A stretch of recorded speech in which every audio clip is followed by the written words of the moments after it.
Welcome to Master the Game. I am Juice, and today we are talking about the 2024 D&D Player's Handbook. And we're going to be talking, more importantly, about character creation. So let's get started.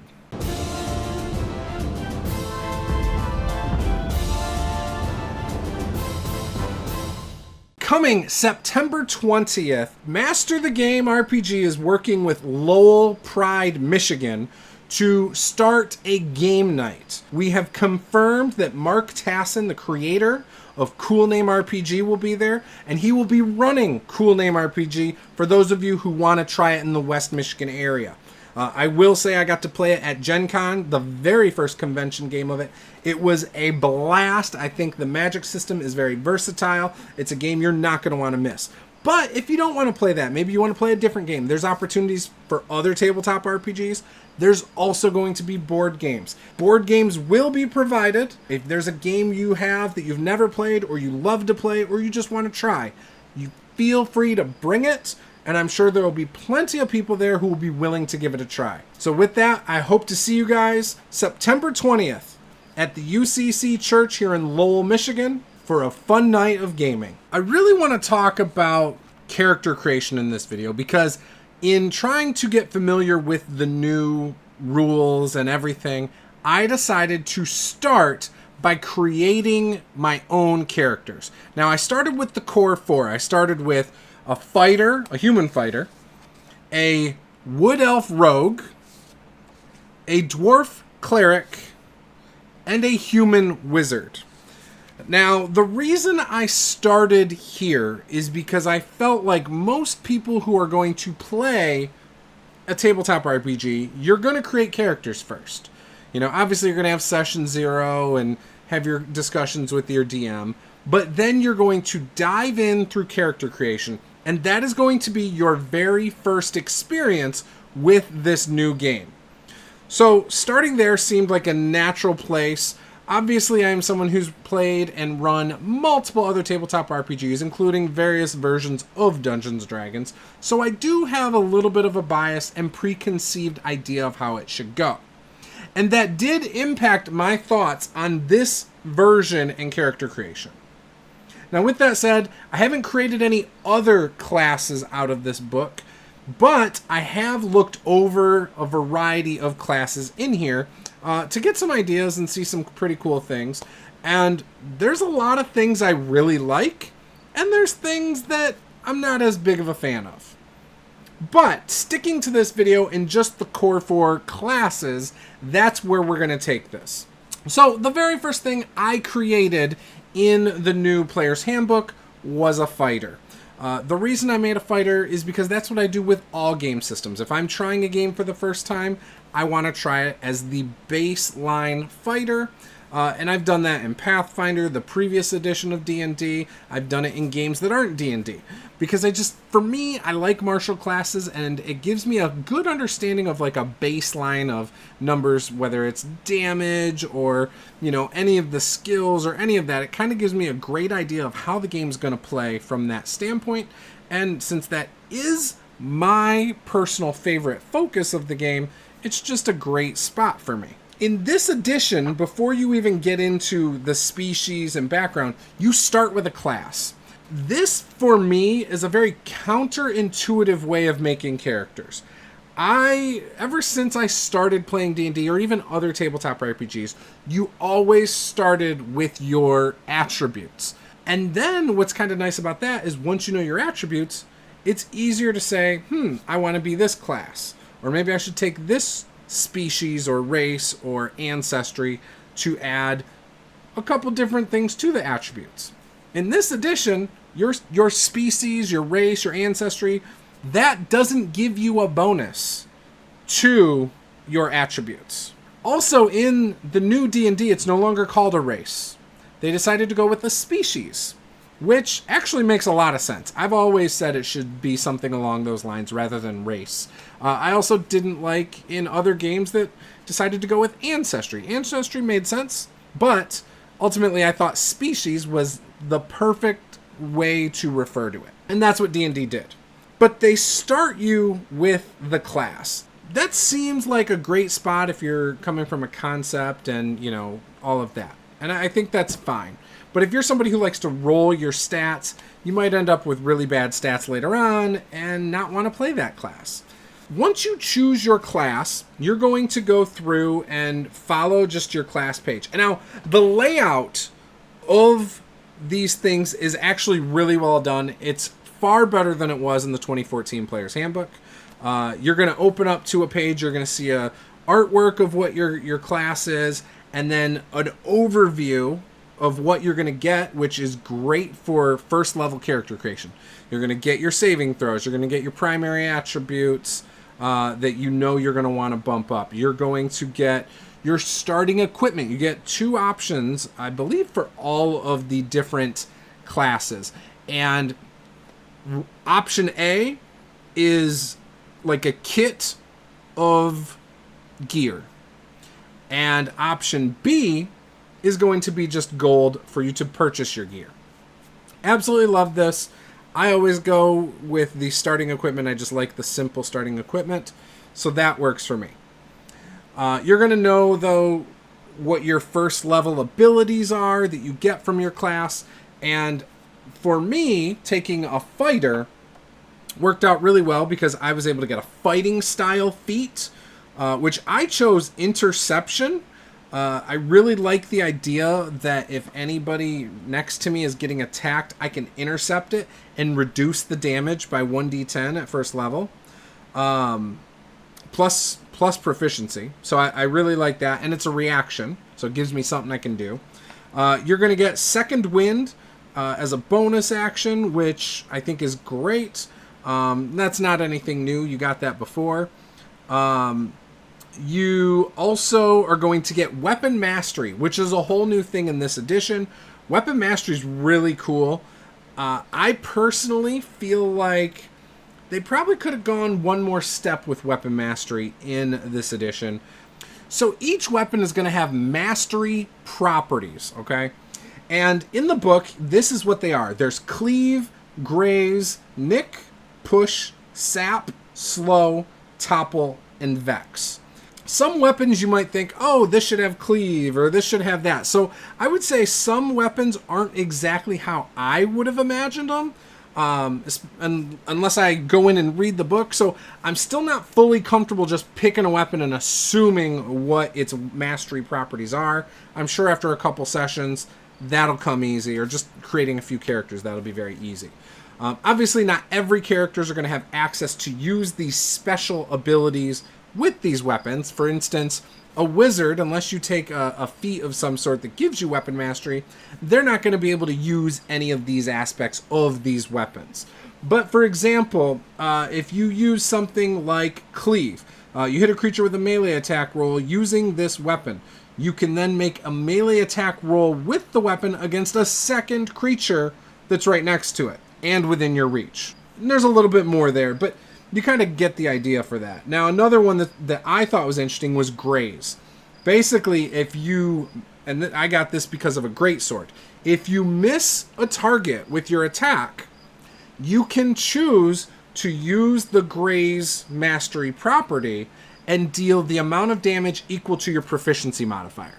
Sounds awesome. So you're not completely useless even when you miss. So that's kind of nice. There's some other things like Slow reduces speed by up to 10 feet. Topple allows you to knock a creature prone, but there is a DC. It's your ability modifier. It's DC 8 plus ability modifier used to make your attack roll and your proficiency bonus. So that's another pretty nice one. Things that use that would be like a quarterstaff.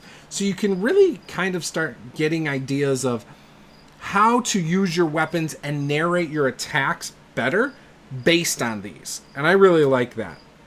But other than that, weapons are pretty straightforward and haven't really changed too much. What I meant earlier about them going another step further is I feel like they could have done maybe tiers of mastery. So like maybe a weapon has a tier 1, 2, and 3 level of mastery, and 1's the most minor one, but if you get up to 3rd, maybe it's like an extra attack with the weapon or something like that, right?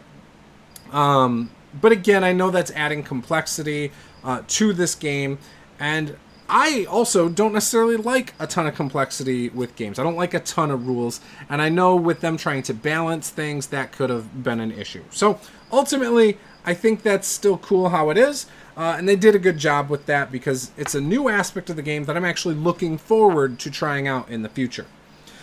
Something else you get in this one now is you get a feat from your background, which the second step after you go through all your class stuff is background or origins now. When you're going through your origins, you're going to choose your background. I chose soldier for the fighter because it made the most sense. But one thing I noticed in creating some of the other characters is there are backgrounds where the equipment and skills and things like that overlap with the classes. And obviously you would think those normally would synergize well. Now, I didn't really know how to handle things because I haven't read fully through the rules, but I'm assuming, and correct me if I'm wrong in the comments, if you have a skill that's the same as the class skill you already chose, that you can basically choose any skill you want. That's how it was in the 2014 Player's Handbook, but there's a chance they could have tweaked that to, choose a skill from your class now that you didn't choose before, or something like that. I just didn't see it in here in a quick look, but that was my assumption. So I just did it based on that. I went and looked at my class skills and changed it based on what I didn't choose. There was that. And then equipment, I just gave myself the extra thing. So you might have 2 sets of something now that you didn't need 2 sets of because you did that. But either way, it's still pretty cool and not a huge issue there. The thing that's really cool about the way they do these, though, is the feats are organized in different tiers. You get like origin feats and, things like that. So the feats, I think, are pretty awesome in themselves. Some have changed from before, but there's some really cool choices in there. I'm not going to give them all away to you. I did take the Savage Attacker feat because of obviously having Soldier. You automatically are tied to the feat that it tells you. And with that one, you roll damage twice, and you take whichever the best result is. And so that was kind of cool. Also, part of choosing your origin now is your species instead of race.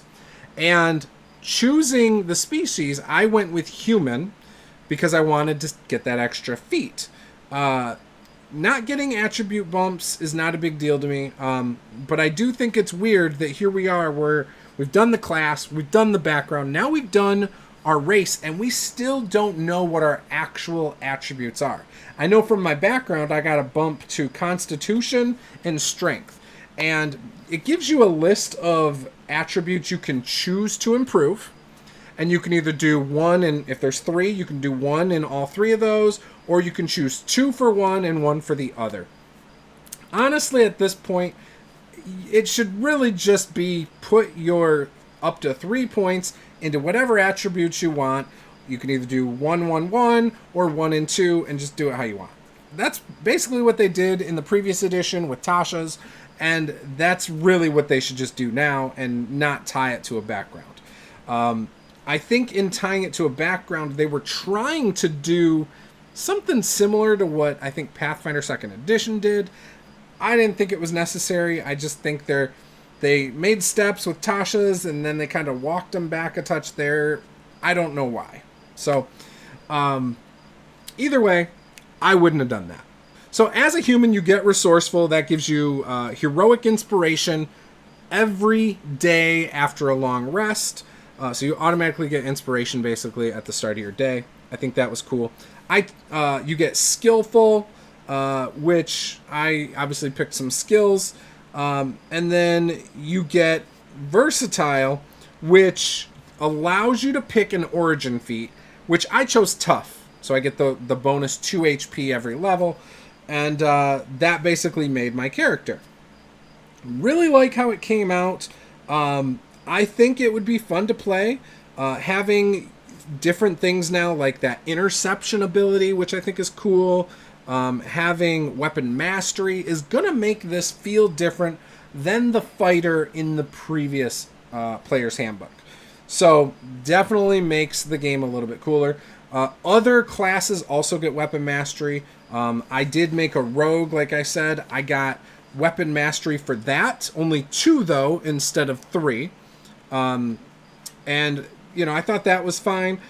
The rogue, I was kind of going through it, and I was like, man, after making the fighter, I thought, oh, everyone's going to get multiple feats or abilities that are basically feats. And it wasn't that bad, actually.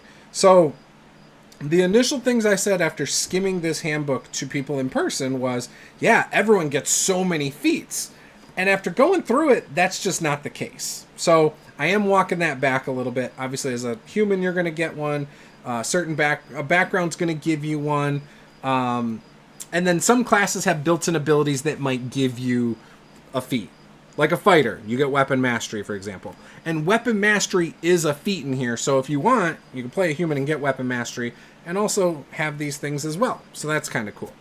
So when I was making my rogue, one of the things that I also noticed is alert is different now. Alert used to make it so you couldn't be surprised. And now it doesn't do that. What it does is it gives you proficiency in your initiative, so you can add that to that. It also allows you to swap initiative with any willing creature.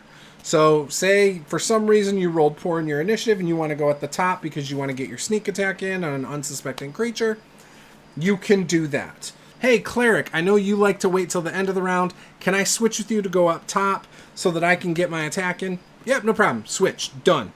Love that. So that is a really cool thing about the alert feat. And as someone who runs a lot of games, I know there's a lot of DMs out there who hated the fact that you could not get surprise on these characters. That was an issue I had. It's an issue that a DM in one of my current games is having. And you can just see a little bit of the frustration there. Obviously, anything that players can do, DMs can do. But, you don't want to resort to dirty tactics. And so this, I think, makes it a little bit more fun for DMs. And it's still a really useful feat. So absolutely love that one. When I was making my cleric, there was also a really cool thing I noticed up front.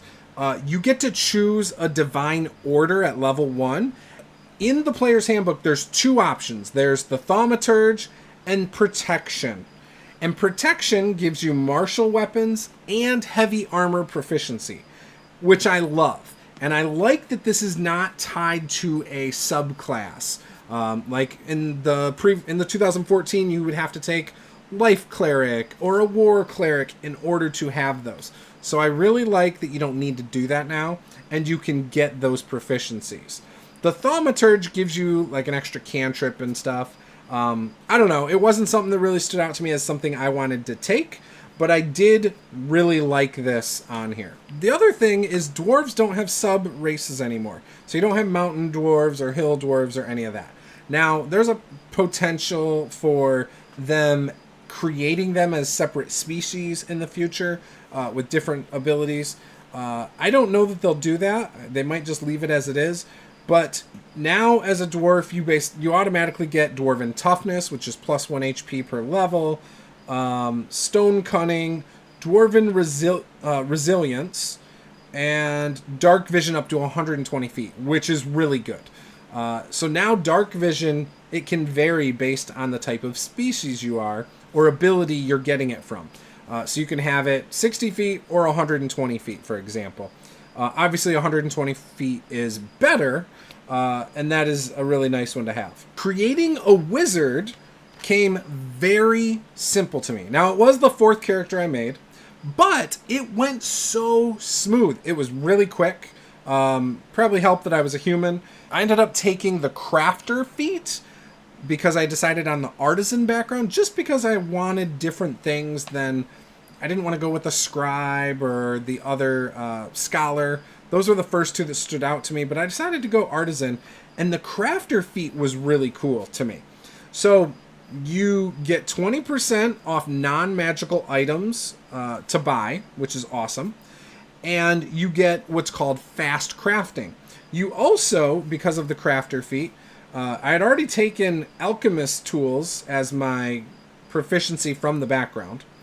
But you get to choose 3 other artisans' tools that you are proficient in. So I chose carpenter, weavers, smiths, and woodcarvers' tools. And the reason is because the fast crafting that you can do now, so after a long rest, you can do what's called fast crafting. And you can make from this table one of the items. And there's some simple things on there, like if you're a weaver, you can make rope. Smith, you can make a bucket or caltrops. So there's some really cool things on that little table that made taking the crafter feat awesome. And I liked the artisan background with the wizard. It just sounded cool that, yeah, maybe you started working in some guy's shop and you decided to, do that, but then went off to wizard school and learned how to cast spells, but you still have a love for crafting things. So I really liked that. Once again, wizard was super, super simple. So I will say character creation is very simple in the new player's handbook. It does feel counterintuitive to me to do your attributes at the end as opposed to first. So that part kind of bothers me. I'm thinking I'm going to just do it up front in the future. But there is a really nice table in here of standard array by class. Now, I did that for all of these. The only one I switched 2 attributes on was the rogue. And I switched, I want to say charisma and maybe intelligence. I don't know. I switched 2 just because I wanted something else skill-wise to have a better number. But ultimately, the standard array works great. Love that table. Makes it very simple. I'm probably going to encourage new players to do that up front as the very first thing they do once they pick their class before determining anything else. And then I'm just going to tell people, I think my own house rule is going to be 2 for one stat, 1 for another, or you can do 1 and 3 different stats. And I'm just going to let them put them where they want. To me, that just seems the best way to handle character creation and just front load that just to get it out of the way. It's more intuitive to me. Every game I've ever played pretty much does that. I think it makes it easier when you're starting to fill in information like your spell casting abilities and all that stuff to already know what your attribute is. Because if you're waiting to do your attributes till after that, now you have to go back into other sections of the book to write these things down. Like, oh, now, okay, what was the spell casting DC? Oh, this plus this plus this. Or, oh, what? I got to go back to equipment. What's my DC for my topple? Oh, it's bump. Like, to me, it just makes more sense to start with attribute, and then you don't have to jump around as much later on in the book. So at this point, you might be asking, is the new player's handbook worth picking up? Especially if you've already got this one. Should you go out and spend the money on this? Now, just based on character creation alone, I don't know that there's enough that is changed to say, yes, for sure, run out, get this book, and, stop your campaign now, adjust all your characters for the new player's handbook. In fact, I would say if that's what you're thinking, don't do that. Because I don't think the changes are enough to justify all that work just for a couple differences. Because most of the stuff is going to be relatively the same. There are changes, and there are some things that are much better in there as it comes to your build. Some classes might feel a little bit stronger. Other classes are going to feel, in my opinion, a little bit weaker. I'm looking at druids, for example. I don't think they're as strong, whereas I'm looking at fighters, and I actually feel like they might be a little bit better. Rangers, also, which was, I know, a hotly contested thing in the past, might be a touch better, but still, to me, the Ranger leaves a lot to be desired. It's better, it's just not what I would like to see out of my Rangers. So there's a lot of things to take into account. I like how clerics are done more. Barbarians, I think, are toned down a little. So depending on what you liked in the 2014 handbook compared to the 2024 handbook, You're going to like some stuff. You're probably going to dislike some stuff. So it's just going to come down to a matter of preference. Ultimately, it's a good book. I do think they've taken some feedback from the community over the years and implemented things. We're going to get a little bit further into the rules later this week. So if that is something you want to see, you got to hit that subscribe button. Give us a like. And we're going to go a little bit deeper. We might even do a live stream discussing these things before the actual release date here in a couple weeks. So if this is what you want to see, you got to let me know by commenting, liking, and sharing this video. That was my thoughts on the D&D 2024 Player's Handbook character creation. I would love to hear what you think in the comments below. If you've got the book from Gen Con or somehow got an early copy, let me know what you have figured out about character creation. If there's anything you would do different that maybe Wizards of the Coast did, let me know. I'd love to have a little bit of back and forth discussion with you. Head on over to our Discord. We can talk about it there. Be sure to hit that like, subscribe, and I will see you guys next time. Game on.